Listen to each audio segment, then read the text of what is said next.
Hey guys, so I'm back this morning, well it's morning for me anyways, for another episode of What's in the Box. And what we're going to be taking a look at today is a very interesting subject matter, at least it is in my opinion, from a kit that really doesn't see a whole lot of reviews. I mean, there's some online reviews, written reviews. I haven't seen a whole lot of video reviews of this kit. And so what we're going to look at is the Tamiya 1/48 scale Heinkel HE219 A7 Uhu, where means owl or eagle owl in German, was a night fighter, an extremely interesting aircraft. Really had kind of a limited production and limited service life, but it was unique in many aspects. Specifically developed as a night fighter, so it was one of the few German aircraft that was really kind of designed just for that purpose and just for that role. Also, it was the first production military aircraft in the world to have ejection seats. Now, this aircraft had a crew of 2 and had a pretty unique antenna array to house the radar. The radio and radar operator in the back guided the pilot to the target. From the little bit of research that I've done, I don't know as much about this aircraft as I do some of the other Luftwaffe aircraft. This was the first Axis aircraft to successfully down the night fighter version of the British Mosquito, claiming 20 kills in 1944. Only 294 of this aircraft were built, and it was an incredibly fast and maneuverable aircraft for it to be a twin-engine airplane. This aircraft was equipped with the wonderful Daimler-Benz DB603E engines, which produced 1,775 horsepower. Just to calibrate your ruler, that's almost 500 horsepower more than the BF109F variant, which used a similar engine. And of course, there were 2 of those in this aircraft. It had a top speed of just under 400 miles per hour. It was about 385 to 388 miles per hour, depending on the source you see. So that's really, really fast for a twin-engine aircraft, guys. And then it had a tremendous amount of firepower. This variant, DA7, had 4 20mm MG-151 cannons in the fuselage. Some variants had 2 additional cannons in the wing roots, and then some of them also had a 30mm Schräg Musik. It was a sideways music is how that translates in German. Schräge Musik, which meant jazz. It was kind of slang, I suppose. And that would rake the underside of bombers. So this was designed as a high-speed night interceptor, fighter, and anti-bomber aircraft. It was somewhat successful considering the few that were built, and there are not very many surviving examples today. This was also, by the way, the first Luftwaffe aircraft, or Axis aircraft, to have tricycle landing gear.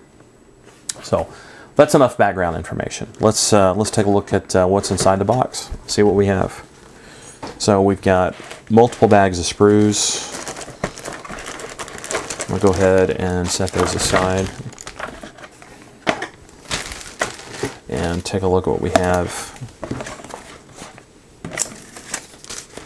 in terms of the paperwork. We've got a decal sheet. I'll get to that. So here we have the instructions. Traditional Tamiya open booklet form, and there are no surprises. Thank you once again Tamiya for superb instructions. And if you want to take a look at this, let me zoom in a little bit for you.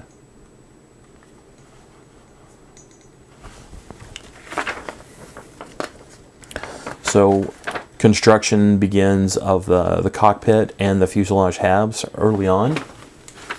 As you can see here we have the pilot seats, and interior of the cockpit begins in step 1. It does apparently come with 2 crew figures, and we'll take a look at the detail on those a little bit later on. So step 2, we go into additional instructions for the cockpit. Here's assembling the fuselage halves. Then we begin to assemble the landing gear here. That's on step 4. Of course, please understand all the paint callouts are going to be in either Tamiya acrylics or Tamiya sprays, where you see the TS. They also have the AS, which would be the aircraft sprays. Now, this aircraft also has the Schräge Musik Kanone, the MK or MG 108 30mm cannons, which are mounted on the side of the aircraft. They can be rotated 65 degrees to the horizontal.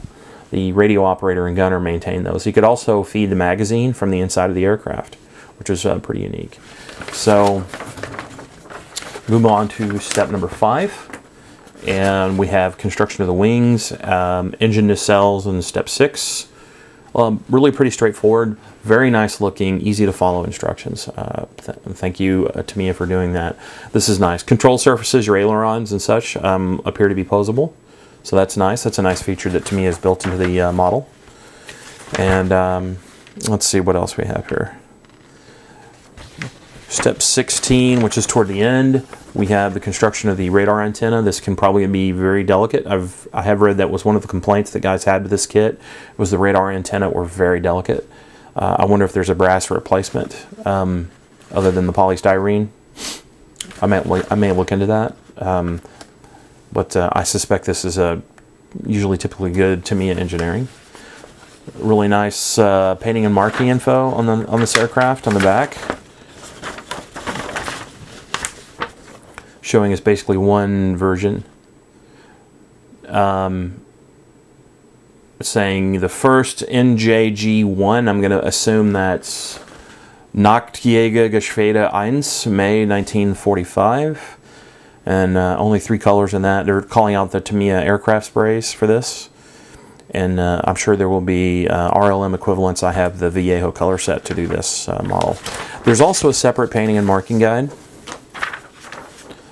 for another variant. There's actually 3 total aircraft that you can do. There's one from the 3rd Night Fighter group for this aircraft, and another one from the 1st. The camo schemes are all very similar.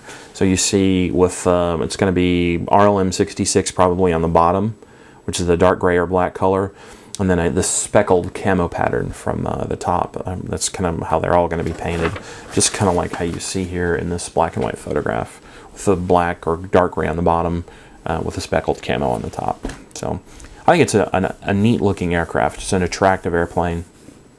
That was a unique design. So let's take a look at the sprues and see what we have. Oh, you know what? I left something out. So Tamiya was kind enough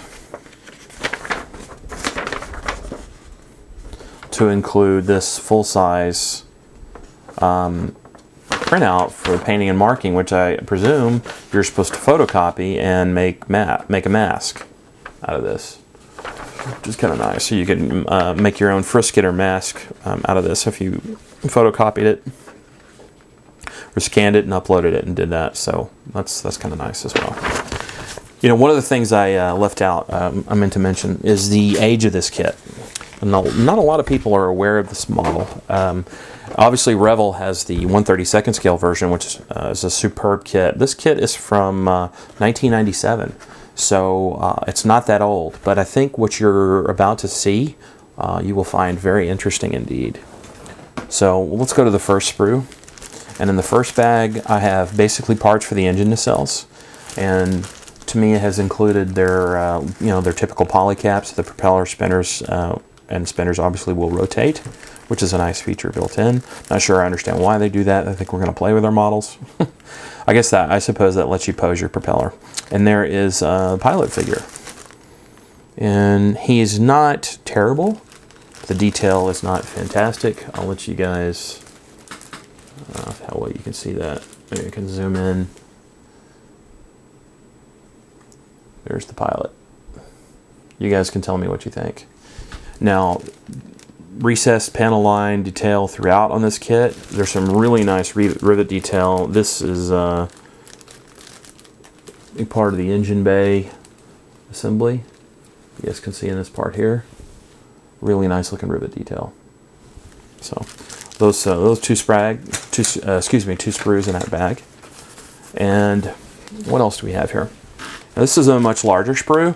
Here we have the fuselage halves. Now you notice this is a big aircraft. I'm going to zoom back out for you guys. So these fuselage halves are approximately 16 to 17 inches in length. So in 1/48 scale, this is a large aircraft. Now, this is a sight to behold. the detail on this instrumentation. This has got to be the radio/radar operator. I'm gonna zoom. You guys have to see this. This is really impressive. Look at the detail on that.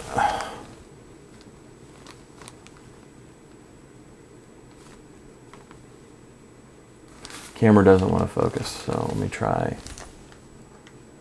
just to back it up just a skosh. Look at that.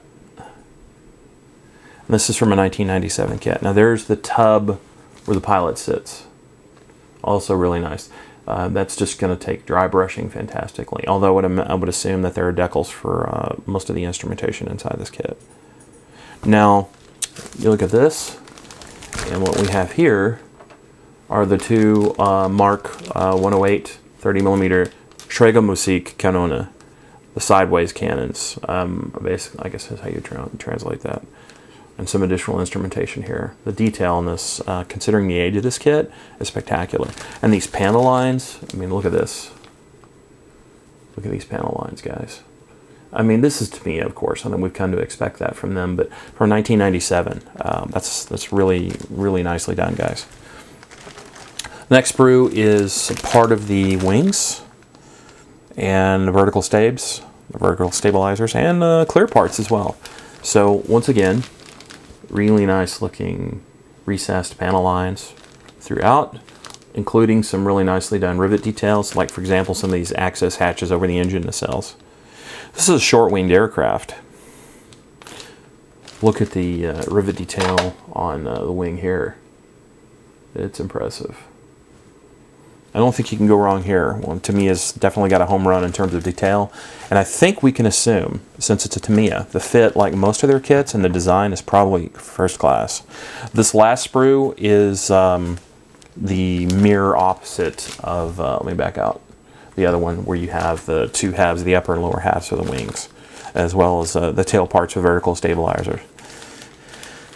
So that consists of the sprues of the kit. Now, I do want to show you another neat little feature that comes with this kit. This is going to be a tail dragger because it's so long. Tamiya was kind enough to include a nice die-cast metal weight that the parts for the pilot and the cockpit parts all sit inside this, which means, of course, you're going to have to use CA glue to attach them. But what a fantastic idea. So I don't have to go looking for fishing weights. So this was included in the kit. Really, really nice feature. I really appreciate Tamiya doing that for us. Now, last but certainly not least, we have the decal sheet here. And in traditional Tamiya fashion, they are they're glossy, but they look nice. Really, they're thin for Tamiya. The carrier film is not too crazy big. You will note, though, that there are swastikas provided. And seat belts in photo etch form. I'm not seeing the... there's the cockpit dials. So there are some decals for that. I would imagine there's, considering the age of this kit, there's probably quite a few aftermarket accessories. This might be one to get the colored Eduard Zoom photo etch set, you know, that has all the cockpit instrumentation. That might be pretty cool. Although it also might be a shame to remove all that really nicely molded detail on the dials. So that pretty much concludes the review of the kit. One thing that I would like to say, that this kit is a relatively expensive kit. It's about $50 US if you buy it at retail from your local hobby store, maybe even higher than that. If you went into a hobby town, they're probably going to want 60 or 70 for it. But this kit can be had very reasonably from Asia. I bought this kit from a Chinese dealer some time ago. I've had it for quite a while.